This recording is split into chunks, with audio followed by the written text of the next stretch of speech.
معصوم تھے کا مطلب یہ نہیں ہے کہ وہ گناہ نہ کرنے پہ مجبور تھے۔ عصمت مجبوری کا نام نہیں ہے، عصمت اختیار کے ساتھ گناہ سے بچنے کا نام ہے۔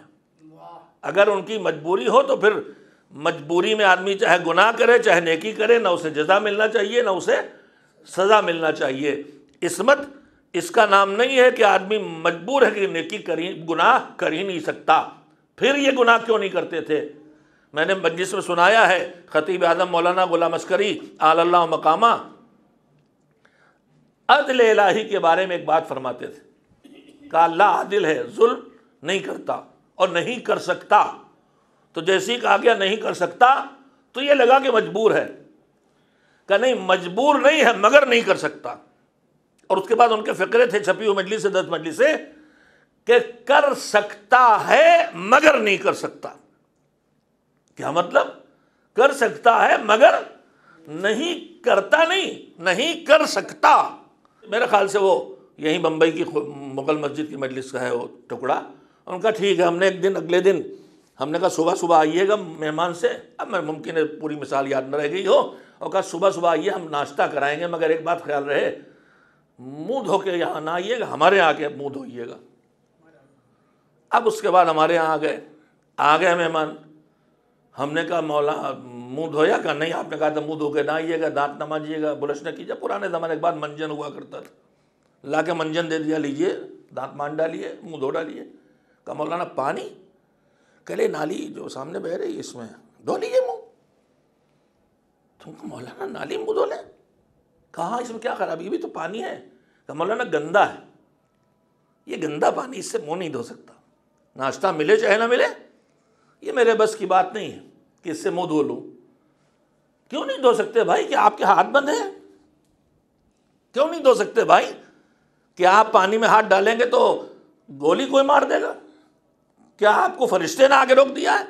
کیوں نہیں دھو سکتے؟ دھو سکتے ہیں؟ کہ نہیں دھو تو سکتا ہوں مگر نہیں دھو سکتا۔ دھو سکتا ہوں، آپ اپنے اوپر سوچ لیں، گندے پانی میں کہ نالی میں آپ منہ دھو سکتے ہیں؟ نہیں دھو سکتے، مگر دھو سکتے ہیں مگر نہیں دھو سکتے۔ کیوں؟ کہا جب تک مجھے اس کی گندگی اور غلاظت کا احساس ہے اور میری عقل موجود ہے اس وقت تک یہ میں نہ کر پاؤں گا۔ تو چونکہ میری عقل موجود ہے اور میرے عقل نے مجھے اس علم تک پہنچایا کہ گندا ہے، اس میں غلاظت ہے، اس میں بدبو ہے، یہ سڑا ہے، یہ مار ڈالے گا، اس کثیف ہے، اس سے گھن آ رہی ہے، اتنی گھن آ رہی ہے کہ میں اسے دیکھنا بھی نہیں چاہتا، چھونا تو الگ کی بات ہے۔ تو کیا ہوا؟ میں اس گندے پانی کو، سڑک پہ پڑی غلاظت کو چھو سکتا ہوں، گندے پانی سے منہ دھو سکتا ہوں، مگر جب تک میرے پاس عقل ہے اس وقت تک نہیں کروں گا۔ کیوں نہیں چھوا؟ میں نے ہاتھ پیر نہیں بنے تھے، پھر کیوں نہیں چھوا؟ اس لیے کہ میرے پاس علم ہے کہ یہ گندگی ہے۔ اسی گندی چیز کو بچہ چھوتا ہے کہ نہیں؟ اسی نالی میں بچہ ہاتھ ڈالتا ہے کہ نہیں؟ کیوں؟ اس لیے کہ اسے اس کی گندگی کا احساس نہیں ہے۔ کہا پروردگار عالم ظلم نہیں کر سکتا، کیوں؟ اس لیے کہ اسے ظلم کی برائی کا پتہ ہے۔ اس لیے جیسے ہم گندے پانی سے منہ نہیں دھو سکتے ویسے ہی وہ ظلم نہیں کر سکتا۔ وہ مجبور نہیں ہے، وہ اپنے علم کی وجہ سے ظلم نہیں کرتا۔ اور بالکل یہی مثال معصوم کے لیے عصمت کی ہے کہ معصوم مجبور نہیں ہے کہ گناہ کرے، مگر معصوم کو گناہوں کی گندگی اور غلاظت کا پتہ ہے۔ انہیں معلوم ہے جھوٹ کس گندگی کی نام ہے، غیبت کون سی گندگی ہے۔ تو جیسے ہم سڑک کی گندگی کو چھو نہیں سکتے، اسی طرح سے معصوم گناہوں کی غلاظت کے قریب نہیں آ سکتے۔